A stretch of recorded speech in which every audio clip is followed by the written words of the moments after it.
우리 한국의 워런 버핏이라고 아마 알려져 있는데 투자 전문가 졸리 대표님 모시고 최근 뜨거워진 주식 시장을 짚어보고 부자 될 수 있는 꿀팁까지 한번 들어보겠습니다. 안녕하십니까 대표님. 네, 안녕하세요.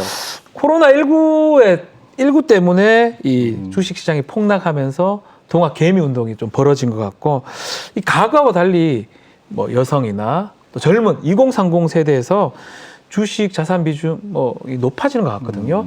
현재 대한민국 주식 시장 상황 좀 얘기 좀 해주시죠. 글쎄요. 시장에 대해서 네. 예측하는 거는 상당히 어려워요. 네. 근데 사람들은 계속 시장이 어느 방향으로 움직일까, 저런 방향으로 움직일까, 거기에 대부분 시간을 허비하는데, 예. 그것보다는 내 전체 자산에서 주식이 몇 %일까, 네. 그 다음에 내가 갖고 있는 기업이나 아니면 혹은 펀드나 거기에 관심을 가져야 되는데, 네. 대부분 너무 그 시장을 예측하려고 그래요. 그럼 앞으로 지금 시장이 2,500인데 2,700이 될 건지 3,000이 될 건지 그거하고는 사실은 그 예측은 거의 불가능하고요. 그렇죠. 그거보다는 내가 어떤 기업을 갖고 있는지 또 어떻게 계속 이걸 어떻게 투자할 건지 여유 자금을 어떻게 만들 건지 거기에 신경을 써야 하는 게 훨씬 더 현명한 방법이죠. 네, 아주 원칙적인 말씀을 주신 것으로 지금 보이는데, 자 우리 졸리 대표님 얘기를 좀 먼저 해보겠습니다. 네. 뭐 한국에서 경제학을 전공을 하신 걸로 제가 알고 있는데 미국에 건너가서 회계학을 공부를 하시고요.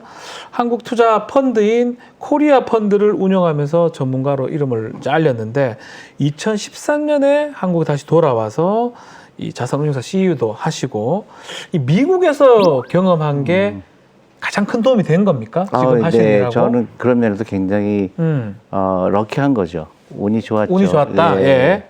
그래서 좋은 회사를 만났고 네. 좋은 동료들을 만났고 네. 그래서 투자의 철학이라든가 네. 아니면 여러 가지 그 자산운용사의 전반적인 비즈니스를 어떻게 하는 건지 네. 그런 부분을 이제 습득할 수 있는 기회가 했고. 좋았죠. 네. 저는 뭐 딴 거는 몰라도 이건 너무 부러워요.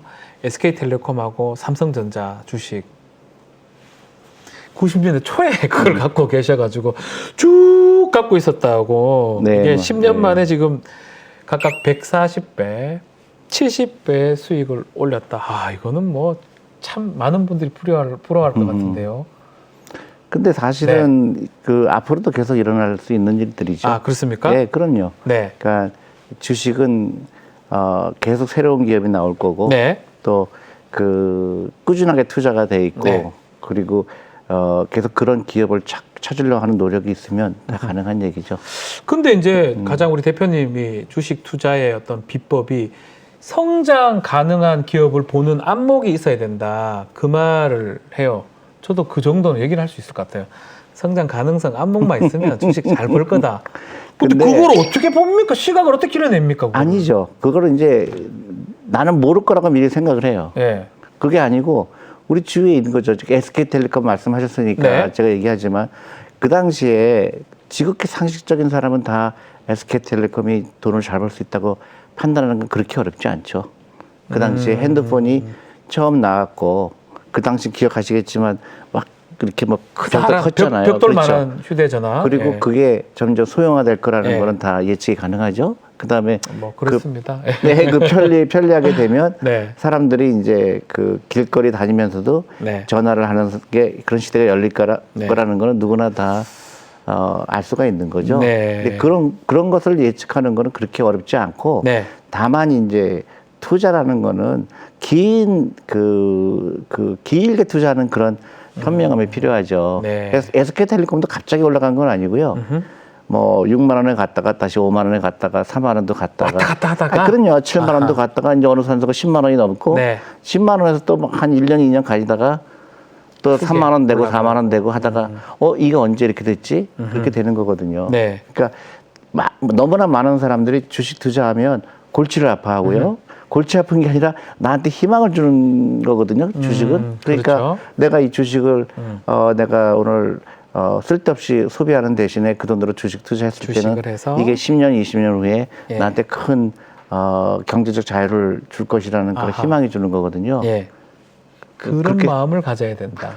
아니 그런 마음이 아니라 그게 유일한 방법이에요. 알겠습니다. 우리 대표님 주식 전도사 의병장 전봉준, 동학 전봉준 의병장 얘기도 하는데 많은 주식 투자자들의 멘토입니다. 저희 집에도 아주 그 책을 맨날 보고 있습니다. 아, 네.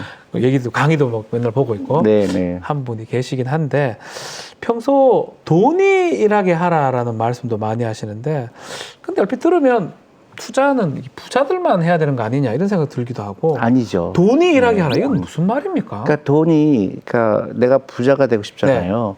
누구나 다 내가 경제적 자유를 얻고 싶어 하잖아요. 네네. 그러면 내가 주식이나 펀드를 사는 순간 네. 이 돈이 일하기 시작한 거예요. 네. 그러니까 돈이. 그렇죠. 내가 기업에 투자된 거니까 내가 예를 들어서 만약에 S전자 주식을 샀다. 삼성전자. 네, 그 얘기는 네. 내가 그 삼성전자와 네. 동업을 시작했다는 얘기예요. 네. 동업을 한 거다. 그렇죠. 그러니까 오늘은 내가 한 주밖에 없지만 내일은 네. 두 주가 될 거고 세 주가 될 거고 우리 애들도 사줘야 되고 네. 우리 그 배우자도 사줘야 네. 되고 그게 이제 돈이 일하게 하는 거죠. 그 돈이 일하게 하는 것이다. 이해가 됩니다. 들어보니까 이해가 됩니다. 자, 이제부터 중요한 시간이 왔습니다. 최근에 대학생, 주부, 뭐 너나 할 것 없이 주식 투자에 지금 주식을 하는 또 시작하는 분위기인데 각각의 나이, 또 자신의 상황에 따라서 주식 투자하는 방법이나 방식이 좀 다를 것 같아요. 그래서 지금부터 세대별 맞춤형 주식 투자 팁에 대해서 좀 말씀을 드리려고 합니다. 자, 그래서 제가 좀 나눠서 질문을 좀 드려보겠습니다. 먼저 대학생이나 신혼 부부, 사회초년생 이런 젊은 2030 세대가 잘할 수 있는 주식 투자 방법에 대해서 한번 말씀 해 주십시오. 그거는 세대별로 다를 수가 없어요. 같습니까? 또? 같죠. 이 큰일 났네, 50대가 투자나 네. 30대가 투자나 10대가 투자나 방식은 똑같아요. 방식 같은데 다만 내 투자 자산의 몇 퍼센트가 주식이냐가 다르죠. 퍼센트가 다를 수 있다. 그렇죠. 자, 그러면 2030 세대는 2030은 저는 100% 주식해야 된다고 보죠. 100%요? 네네. 그러니까 뭐 내가 생활비 쓸 돈, 월세 낼 돈 그거는 제외하지만 내 투자 자금의 100% 주식에 있어야 되죠. 딴 거 하지 말고 내 남는 돈은 싹 다 2030이면 주식에 투자하라 이 그럼요, 말씀인가요? 그럼요. 부동산도 필요 없고요. 젊은 사람이 왜 부동산을 왜 합니까? 젊은 사람 부동산 필요 없으니까 주식에 투자하라. 왜냐하면 예. 내 돈이 가장 열심히 일하게 하는 수단이 주식이거든요. 가장 열심히 네. 근데 부동산은 스스로 일하지 않죠. 가장 열심히 일하기도 했는데 가장 열심히 깎아먹기도 하잖아요. 단기적으로 그럴 수 있죠. 그럴 수도 있잖아요. 그거는 이제 주식에 대해서 이해를 잘못하는 거죠. 못했을 때고. 그거는 변동성이죠. 네, 변동성을 두려워할 필요는 없고요. 네, 자, 첫 번째 사회 초년생. 당신이 갖고 있는 여유자금 100%를 주식 투자에 활용하라라고 제가 말한 거 아닙니다. 우리 존 리 대표님께서 근데 이제 말씀을 하셨습니다. 많은 분이 이제 오해를 네. 하실 것 같은데 네. 너무 극단적이 아니냐. 네. 근데 저는 그렇게 받아들이면 안 되고요. 예를 들어서 여유자금이라고 제가 말씀드렸어요. 그러니까 여유자금의 100%라는 얘기예요. 네. 그러니까 내가 잘못 또 오해하면 막 빚을 내서 그냥 그건 아니죠. 그게 아니고 그건 아니죠. 네, 내가 투자 자금에 예를 들어서 투자 자금이 만약에 1억이 있으면 예를 들어서 예금에 있을 필요가 없다는 얘기죠. 아하. 그리고 채권에 할 필요 없고, 필요 없고. 그래서 그 투자 자금의 100%를 주식에 넣으라는 얘기고요. 이건 단순합니다. 네. 어떤 주식 권하는 사람이도 대출 받고 빚을 내서 주식하라는 사람은 저는 없다고 생각이 듭니다. 그렇죠. 근데 당연히 오해예요. 대표님 마찬가지고요. 네네. 내가 갖고 있는 자산 중에 투자를 하려고 했을 때 포트폴리오를 짤 때 오히려 20, 30대면 주식에 다 넣어라. 이런 의미에서 하시는 말씀이라고 생각이 듭니다. 예. 자, 그렇다면 지금 우리 시청자분들 중에 40대도 지금 많을 겁니다. 40대 특히 자녀 교육비도 많이 들고요. 내 집 장만 했던 분도 있지만 아직 해야 될 사람들도 있고 가장 좀 중년층이 힘들잖아요. 이분들한테 추천할 수 있는 주식 투자 방법 어떤 게 있을까요? 그것도 마찬가지로 네. 이제 주식이나 펀드에는 당연히 있어야 되고요. 네. 그다음에 제가 강조하는 거는 40대면 자기 퇴직연금이 상당한 부분에 자금이 있을 거예요. 퇴직연금이 있어야 됩니다. 예. 그 퇴직연금 가지고 네. 주식에 투자해야 되는데 예. 한국의 퇴직연금 제도가 대부분 자기가 퇴직연금을 어떻게 갖고 있는지 잘 몰라요. 근데 그것부터 주식 비중을 늘려야 되고요. 네. 그러니까 그다음에 그거는 그걸로 주식 투자해야 되고 그다음에 연금저축펀드라는 제도가 있어요. 네. 그것도 시작해야 되고 그러니까 그것부터 채우는 노력이 필요해요. 할 일이 많습니까? 제가 40대긴 한데요. 그러니까요. 네. 대부분 그걸 몰라요. 네. 내 퇴직연금이 어떻게 돼 있는지, 퇴직연금도 알아봐야 되고. 연금저축펀드에 내가 가입돼 있는지 네. 그것부터 해야 돼요. 그건 세금 혜택이 있기 때문에 대신에 55세까지 못 찾거든요. 못 찾죠. 예. 그러니까 나를 강제할 수 있으니까 너무 아하. 좋은 제도죠. 그걸 먼저 한 다음에 또 주식 따로 여유가 있으면 그렇죠. 나머지 자금을 갖고 그렇죠. 주식 투자를 해라. 그렇죠. 주식 투자 무조건 하긴 해야 되네요. 안 하는 게 위험하죠. 무조건 해야 된다. 네, 무조건 해야 돼. 왜냐하면 무조건 해야 된다. 우리 자본주의에 살기 때문에. 네. 아유, 자, 좋긴 한데 저는 좀 실패한 경험이 한번 있어가지고 두렵습니다, 사실은. 아니요. 그래서 참 예. 하려고 마음먹기가 좀 어려워요. 두려워하는 거는 네. 사람들이 그 변동성을 이기지를 못해서 그래요. 예를 들어서 내가 그래서 1억을 투자했는데 네. 8천만이 되면 막 속상하잖아요. 속상하죠. 네. 근데 이래로 끝나는 게 아니잖아요. 1억에 투자했지만 내가 100만 원 생기면 또 투자할 거고 계속 투자할 거잖아요. 노후 준비를 위해서요. 그렇죠. 그러니까 그 변동성에 대해서 두려워하지 말고요. 그리고 대부분의 사람들이 실패하는 이유는 주식을 사자마자 언제 팔을 걸 걱정을 해요. 저도 그랬어요. 네. 네. 그렇게 하면 안 되고요. 네. 내가 이 주식을 모은다 생각해야 되죠. 아, 주식은 계속 모아야 네, 되고 내가 예를 팔 들어- 건 생각할 필요가 없다. 그렇죠. 네. 내가 55세까지 은퇴 기간이 많이 남아있다 네. 그러면 10년, 15년 남아있잖아요. 네. 그러면 내가 어떤 종목을 골랐든가 아니면 어떤 펀드, 좋은 펀드를 골랐을 경우에 꾸준하게 투자하는 거죠. 예를 들어 월급의 20%를 하겠다. 네. 월급의 30%를 하겠다.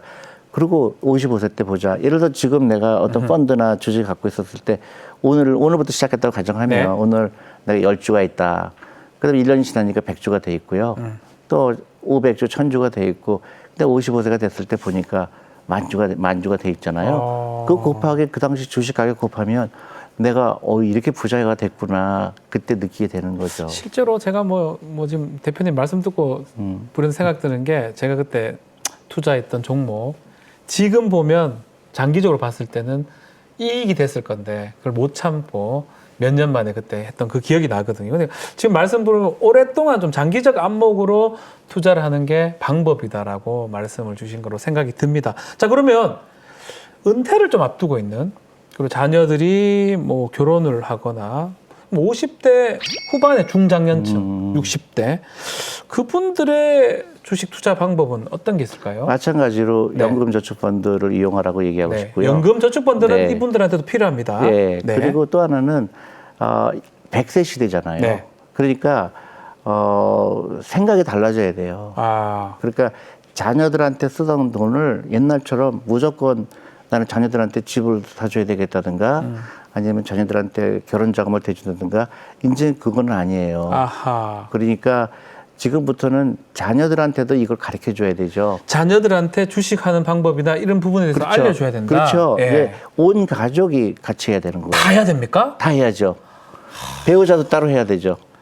저희 아내가 네. 지금 계속 얘기를 하는데 제가 좀 조용해라. 그거 왜 하는데? 라고 지금 하고 있는데 지금 우리 졸리 대표님한테 지금 들었던 얘기 같네요. 다 해야 된다. 다 해야 되죠. 자녀들도 해야 되고 네. 손주들도 해야 되고. 네. 손주까지. 그렇죠. 네. 그래서 기업에 투자하는 것, 그 주식에 투자하는 게 아주 자연스러운 현상이 돼야 되는 거죠. 네. 그러면 그게 이제 좋은 그 생태계가 만들어지죠. 미국처럼. 그래서 그렇죠. 새로운 기업이 나오게 되고 우리 젊은 사람들은 창업을 하게 되고 그게 이제 선순환이 되는데 우리나라가 지금 너무 잘못된 금융 지식을 너무 많이 갖고 있어요. 주식을 사고 파는 거라고 착각하고 있고 그렇죠. 또 전부 부동산만 투자해야 된다고 생각하고 있고 맞아요. 그러다 보니까 이게 우리가 일본이 좋은 예죠. 일본이 잘못된 길로 가고 있던 거를 우리가 20년 동안 봐왔고 네.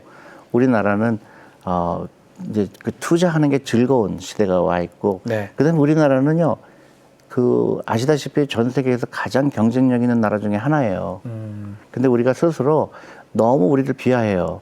헬조선이라고 그러고 그렇죠. 한국의 경제는 이제 안 좋아질 거다. 아하. 뭐 너무 그 부정적인 얘기가 많은데 저는 그 반대라고 생각하거든요. 우리나라 기업의 경쟁력이 상당히 높고 아, 좋은 기업들 많잖아요. 예, 또 새로운 기업이 나와야 네. 되고 그래서 테슬라 같은 기업도 한국에서 나와야 되고 네. 뭐 우버 같은 기업도 한국에서 우버 나와야 같은 되고 것도요? 그게 이제 이런 주식에 투자하는 거에 자연스러운 사회가 돼야 그런 기업이 나오게 돼 있죠. 근데 많은 우리 지금 댓글이 자꾸 종목을 자꾸 물어봐요. 종목 선정 자꾸 물어보는데 그 답을 해줄 수는 지금 없죠. 그러니까 종목을 굳이 얘기한다면 제가 이름은 네. 얘기하지 못하지만요. 네. 제가 종목 고른 그런 경험을 말씀드릴 수는 있어요. 네. 어떤 주식을 사느냐. 네. 자기만의 투자 철학이 필요하고요. 네, 투자 철학. 예, 이런 거예요. 내가 이 기업과 10년 동안 같이 할 수 있을까? 10년. 예, 그러니까 이 기업에 내가 동업한다면 같이 할 수 있을까? 네. 제일 중요한 게 경영진의 자질이죠. 경영진을 보고 나름대로 판단을 하고, 그 다음에 그 회사가 속한 그 산업, 네. 인더스트리, 성장할 수 있는, 예를 들어서 이 회사가 만드는 물건이 경쟁자가 나오기 쉽지 않은 기업이라든가. 아주 독점할 수 있는 그렇죠. 그런 물건이라든지. 예, 아니면 예. 이 기업이 그런 브랜드네임, 아하. 브랜드가 정말로 아주 강한 상당히 예, 좋은. 네. 그런 기업. 아하. 그리고 그렇게 막 그 가격 경쟁을 굳이 하지 않아도 될 만큼 네. 물건이 잘 나오는 기업, 아하. 특허가 많은 기업.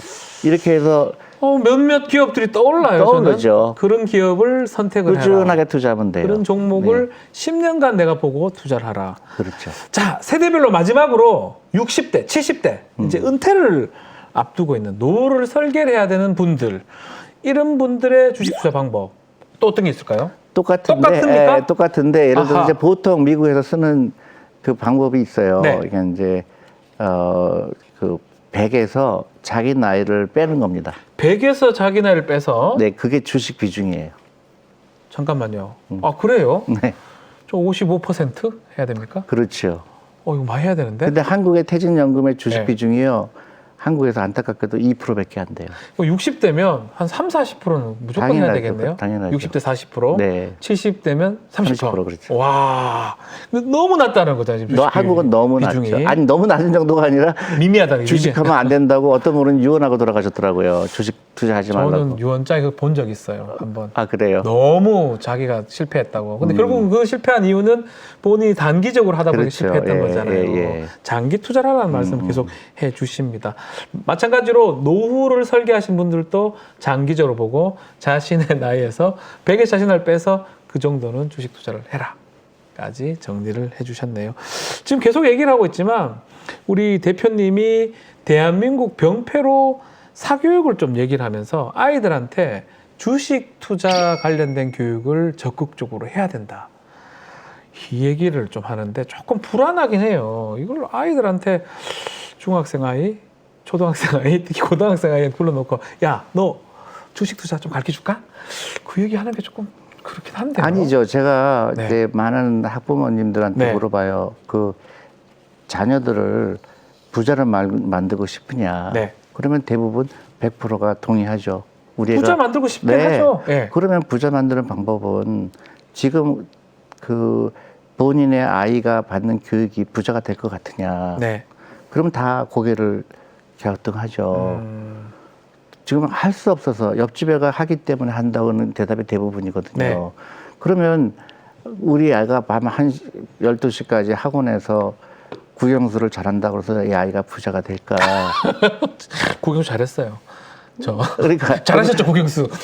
네. 뭐 돈하고 상관없습니다. 전혀 제가 봤을 없죠. 때는 어떻게 보면 전혀 반비례죠. 상관없습니다. 오히려 국영수 못하는 제 친구들은 돈 많이 버는 친구들이 많더라고요. 그렇죠. 그러니까 네. 그 대신에 네. 내가 복리라는 걸 이해한다 그러면 네. 그 일부라도 그 학원비의 일부라도 그 아이를 위해서 주식이나 펀드를 사준다 그러면 그 아이를 사주라. 그럼요. 그 돈으로 어허. 투자를 하라는 얘기예요. 네. 그 아이 이름으로. 그러면 일거양득이죠. 네. 아이는 일단 해방될 거고 공부로부터. 네네. 네. 그리고 아이는 경쟁력이 더 생깁니다. 아하. 시간이 많기 때문에 창업 아이도 생기고. 네. 그리고 저절로 돈이 불어나가고 있잖아요. 그러네요. 지금 뭐 우리 대표님 얘기 들어보니까 뭐 아이들한테 그 주식 얘기를 해야 되겠다 생각이 들긴 한데 좀 구체적으로 좀 얘기를 좀 해보겠습니다.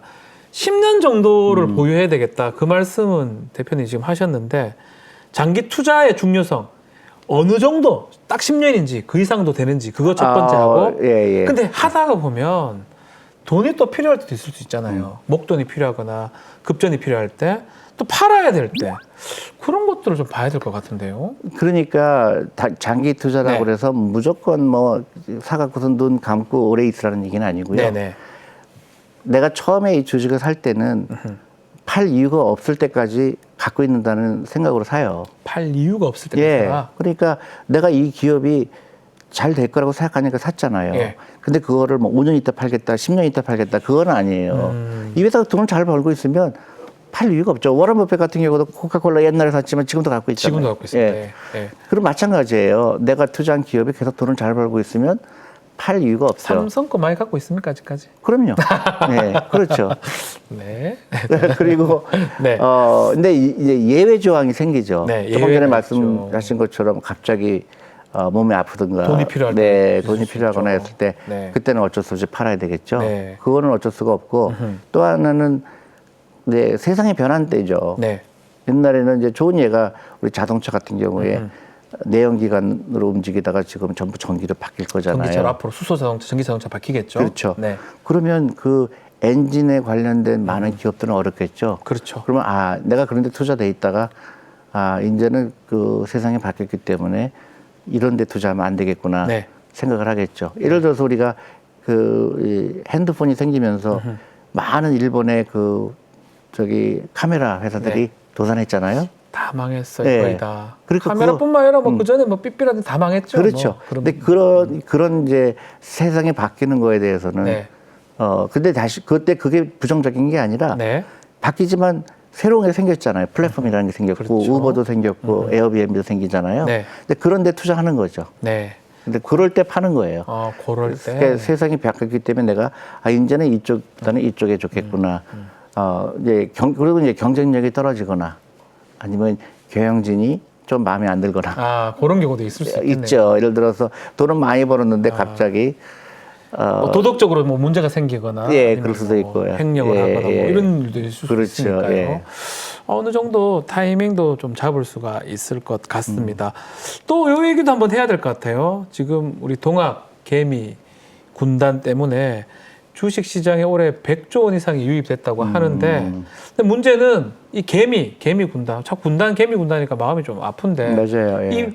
이 소액 투자자들을 보호할 수 있는 법적인 방안 이 부분이 좀 미비한 것 같다는 생각이 많이 그러니까 들거든요. 이제 많은 제도 개선이 필요한 부분이 그렇죠. 퇴직연금 제도에 대해서 퇴직연금의 조직 비중이 세계에서 가장 낮거든요. 네. 그러니까 퇴직연금이 이 주식시장에 들어올 수 있는 많은 제도적 보완이 필요하고요. 그 다음에 세금 때문에 사람들이 관심을 많이 갖잖아요. 네. 그러니까 장기 투자한 사람과 단기 투자한 사람의 구별을 해서 장기 투자한 사람한테 세금 혜택을 또 주고요. 그 다음에 이제 정말 중요한 거는 저소득층이 주식 투자했을 때는 정부에서 굉장히 장려해야 되거든요. 장려하고 대신에 예? 세금 부분에 대해서 그 혜택을 주는 거죠. 네. 그러니까 없는 돈인데도 불구하고 그 돈 가지고 주식 투자했을 경우에 세금 혜택도 필요하다. 그렇죠. 예. 그래서 자연스럽게 주식 투자하는 게 옛날처럼 이걸 도박이 아니구나. 내가 기업을 소유하는 방법이구나. 네. 내가 자본주의에서 자본가가 되는 것을 시작했구나. 너무 중요하거든요. 네. 그래서 주식 투자한 게 잘못된 게 아니다. 다만 빚내서 하지 마라. 빚내서는 꼭 하지 마라. 그리고 단기적으로 큰 부자 안 된다 절대로. 그러니까 뭐 이런 경우가 있어요. 내가 주식 투자 왜 하세요? 그러니까 이 돈으로 집 살라고요. 그러면 큰일 나죠. 그 말은 틀린 말이니까. 네, 틀린 말이죠. 그러니까 집에 대한 집착을 굳이 가질 필요 없다. 네. 그러니까 돈이 일하게 하는 거가 아하. 가장 열심히 일하는 게 주식 투자고 네. 그 다음에 정부로 봤을 때는 어떨까요? 대한민국 전체로 봤을 땐 엄청나게 좋은 거죠. 그렇죠. 돈이 많이 주식시장에 있으니까. 그러면 새로운 기업이 나와요. 그렇죠. 좋은 기업이 나올 거고요. 네. 네. 그리고 지금 외국인들도 들어와요. 외국인 뭐 네. 기관 투자자들도 네. 더 많이 들어올 네. 것이고 외국 투자자들 들어올 네. 것이고 지금 금방 집 얘기를 했는데 제일 눈에 띄는 부분이 항상 이 부분이거든요. 부동산 투자하고 주식 투자 그 관련돼서 부동산에 들어가는 돈은 죽은 돈이다 이렇게 표현을 하셨어요.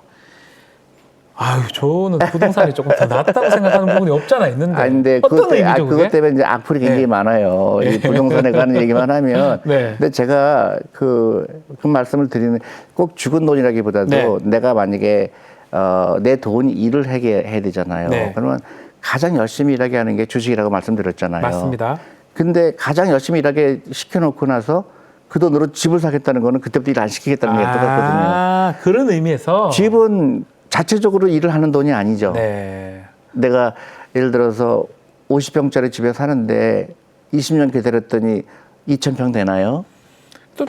좀 가격이 오르긴 하잖아요. 가격은 오르죠. 인플레이션 때문에. 그렇죠. 예. 근데 그 이상은 그 근본적으로 일하는 돈이 아니죠. 그렇죠. 일하는 돈은 아니죠. 예. 예. 근데 한국의 가장 큰 지금 약점 중에 하나는 경제적으로 부동산 비중이 70~80% 달한다는 게 상당히 높아요. 굉장히 위험하거든요. 그렇죠. 그래서 지금도 부동산 문제가 상당히 중요한 정치 문제로 지금 가고 있는 상황이 그렇죠. 아닌가 예, 생각이 예. 들기도 하고요. 그렇기 때문에 부동산 투자한 돈은 죽은 돈이다라고 말씀을 하셨습니다. 마지막으로 이것도 하나 짚어볼게요. 이것도 눈에 좀 띕니다. 부자가 되기 위해서는 가난하게 보여야 한다. 아, 이게 참. 부자들은 부자인 척 하지 않습니까, 통상? 글쎄요. 이제 네. 부자들보다는 이제 많은 사람들이 이제 그 중산층이라고 생각되는 사람들 네. 아니면 돈이 어려운 사람들 가만히 보면 그 부자가 되지 않고 경제적 어려움을 느끼는 사람들의 많은 사람들 특히 젊은 세대가 그 이런 금융 교육을 금융에 대한 지식이 별로 없기 때문에 투자할 돈을 가지고 과소비를 하게 돼요. 네. 왜냐하면 부자처럼 보이려고 해야 되니까 그렇죠. 차도 외제차 사야 되고 집도 좀 큰 데 살아야 되고 하다 보니 거기에 비용이 들어가잖아요. 그 비용 때문에 나는 계속 빚에 시달리게 되고 차라리 그런 허례의식이라고 하나요? 그걸 빼버리라는 겁니까? 그런 거를? 그 돈을 투자라는 거죠. 그 돈도 투자하라. 예. 그러니까 예를 들어서 오늘 비싼 옷을 사 입지 않고 네. 그 돈으로 투자한다 그러면 예. 옷을 산 사람은 그만큼 가난해졌잖아요. 그만큼 가난해져. 근데- 돈 썼기 때문에. 근데 그걸로 주식을 산 사람은 앞으로 부자 될 가능성이 크잖아요. 와, 말을 들으니까 다 이해가 됩니다. 아유, 시간이 좀 급해서 마지막으로 우리 대표님이 주식 투자 전문가잖아요. 강연도 하고 뭐 교육도 하고 방송도 하고 또 책, 저서 활동도 많이 하는데 많은 노하우, 오늘도 노하우 일부를 전달해 주는데 그 강렬함은 저도 느껴질 정도로 강렬하다는 생각이 드는데 지금 많은 분들 이 시대에서 부자를 꿈꾸는 분들한테 전하고 싶은 메시지를 한번 제가 듣고 싶습니다. 당장 시작해라. 아, 지금 하라, right now. 예, right 네. now. 그러니까 또 재지 말고 네. 또 부정적인 마음을 끊고요. 네. 주식이라는 거는 나하고 친구가 돼야 되는 거구나. 네. 당장 시작하는 거죠. 근데 연금저축펀드부터 해라. 네. 어려우니까. 그러면 올해 2달 남았잖아요. 네. 400만 원 채우면요 60만 원 돌려줘요. 그거 무조건 하셔야 돼요. 지금 하라. 네. 자, 지금 바로 시작하라라는 말씀을 마지막으로 드립니다. 자, 돈이 일하게 하라. 자, 부자가 되려면 가난하게 보여야 한다. 오늘 대표님께 들은 주옥 같은 명언이 뭐 제 가슴에 팍팍 꽂혔습니다. 잘 새겨듣고 실천해서 우리 모두 풍요로운 노년을 맞이할 수 있었으면 좋겠습니다.